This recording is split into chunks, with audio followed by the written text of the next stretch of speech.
Good to win, ugly win, a lot of turnovers, kicking blunders. Defense played great.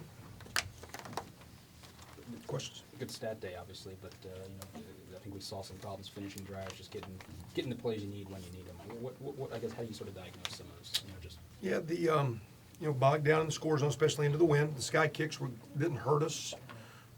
Been nice though to take advantage because defense did a great job getting it right back twice. Even they say, the field goal team was not very good going into the wind. Would have been very hard right there. So there was a chance a couple times we bogged down, but we're trying to play to get it back, and defense got it back, and we still, didn't cash it in to get points. Kind of kept it in a close enough game. I think the one drive we hit the little swing route to Devine was huge to break it open a little.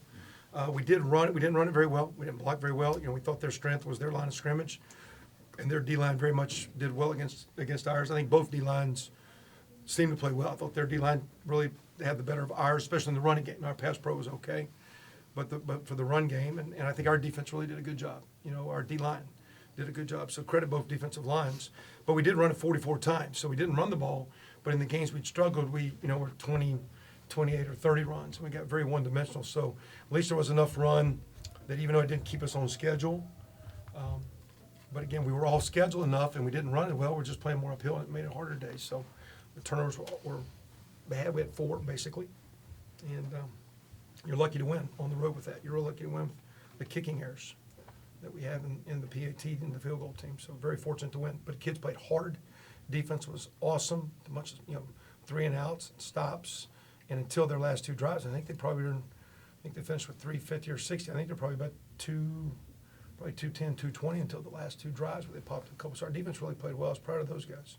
How were you able to win in spite of the turnovers and the trouble Well, with field goals? again, some guys making some plays. There's some one-on-one plays. Camion Patrick makes a big one-on-one. Ricky Jones recovering a fumble, maybe the biggest one-on-one play of the day. Where basically, I don't know how he got it. Because it was their ball, I thought.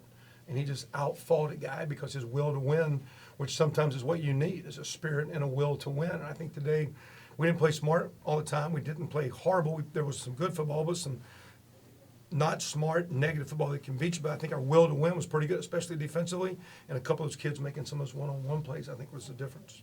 And what went wrong in the kicking game? It seemed to be a problem most of the time. Yeah, again, protection broke down, and we've got an issue with the holder and the kicker, just a confidence issue. And, we started the game with our other kicker kicking. He didn't kick well, although he's done well in practice. Those guys are good, but those guys are a little bit psycho right now. And down the stretch, we're going to need to kick it well in the week coming, in the 3 weeks coming. This time of year with weather, wind, the opponents you're playing, we're going to need to kick it better. And they have the talent too. So it's not like if a guy can't do it, those guys can do it. We just got to get them honed in. And sometimes those mental demons, psychological barriers are sometimes more cumbersome than the physical barrier. And we just got to get those guys cleaned up. you've spoken of. And they've got to do it. Sometimes they got to walk that tight. It's a tight rope. And we got a little 2x4 where we lay on the ground. And everybody walks on the ground, but when you start playing a game, if you wobble and fall off, the risks are greater. Because, like, for example, that kicker can't hide. He makes it or he doesn't. Everybody knows. And, of course, if the hold's off a little bit, it affects him. The protection's off a little bit, it affects him. So, at the same time, both of those kickers are good. Griffin's been awesome, and he made some great kicks down the stretch. And we're going to need him to kick well down moving forward. And we just got to fight through it. You've spoken in previous points about possibly playing Dan at right tackle. What led you to make him the Our starter best today? five, not necessarily starter, but just best five. Delroy's going to play. We can get big Devondre Love playing as well out there. But our best five sometimes, because Bailey is a good player, and we, even though Dan was injured and such a great player, when your backup's a fifth-year veteran that's got a bunch of starts, it's kind of like your best five combo. It's hard not to have Bailey in there, and Dan is the next best guy to play tackle. But we want to play Delroy, and we do think Jacob Bailey's really good. Maybe not playing the whole game, about 40, 50, 60, 70%. So I think it's just Coach Fry working them, and we got a lot of confidence in those guys, and we keep playing them all. What led the defense to stabilizing the game and kind of putting your offense in great position? Basically, the entire second half, it looks like you started, from your 35 on out. What led to that defensive surge? Well, again, they go early, and they have the one big play, and then Xander fumbles, they scoop and score, and then we fumble on the kickoff, and that's their 3 touchdowns on a 20-yard drive. So the defense kind of got honed in on them early, and Rutgers came in, I think, running the ball very well.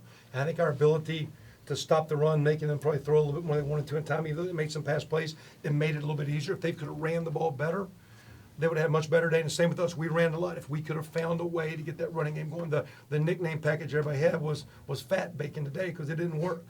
You know what I'm saying? So, I mean, you can go back and it's blocking and it's execution. And there was no, and you don't need to be Twitter and tweeting that out because I already said it because I'm not in those nicknames. But it just didn't have any energy today. And it got defended because when you don't block, you get defended when you defeat blocks. And I think our defensive line defeating blocks, they came in as a decent running team. And I think our ability to get them a little one-dimensional helped us. And on our side, we were a little bit more one-dimensional than we'd like to be. We were able to make some great one-on-one plays, and we did run it enough that they couldn't tee off on the quarterback, and that helped. Seniors like Ricky Jones and Mitchell Page, you referenced his fumble recovered, but he also made a great play on a ball that looked like it was going to be intercepted. Just did they say anything at halftime and after that fumble on the kickoff to say that, to bring this team back from the edge? They didn't say a whole bunch at halftime, although they're talking a lot to themselves on the sideline as a group. But they say a lot to our team during the week with the way they approach practice and the way they're living and doing their business. And when we do our little captain's work on wrapping up things on Thursdays, we lean into it. We start talking about the mental side and getting yourself right. When Dan Feeney and Mitchell Page and Ricky stand in front of our team, a lot of times it'll be T. Graham, Marcus Oliver. Those are 5 of our strongest voices, and we kind of turn the platform over to them about playing. Like Ricky's challenge every week is somebody play harder than me. Because I'm going to play. I mean, so your goal is just, I look at Feeney and says, I'm going to outplay you today. And those guys having that little senior fun of not walking down memory lane, but enjoying every second, playing as hard as you can. And like I said, I love those guys. They're playing great for us. Camion's touchdown. Is that what you see in practice? Is that what kind of way you? Yeah, I mean, he's kind of getting back to, he can make plays. He's just still, hopefully though with him, I just think psychologically, much like our kicker, I think he wants to be a little bit farther than he is coming off the injury, and so hopefully that'll be something that jumpstarts him, where we've seen that in practice earlier, prior to injury, post-injury, you see a little up and down, a little inconsistency, sometimes I think a little mood swing, where it's just frustration, I want to be playing, I want to play more, and so sometimes his practice habits are okay, not as great as they can be, and he loves ball. So hopefully a play like that today will jumpstart him and continue him, because he's still on the climb. He's not back yet. He's on the climb, so he's gaining on. Thanks for being here. Appreciate it. All the best. Take care, Kevin. Thanks. Guys, we'll bring the players in a minute.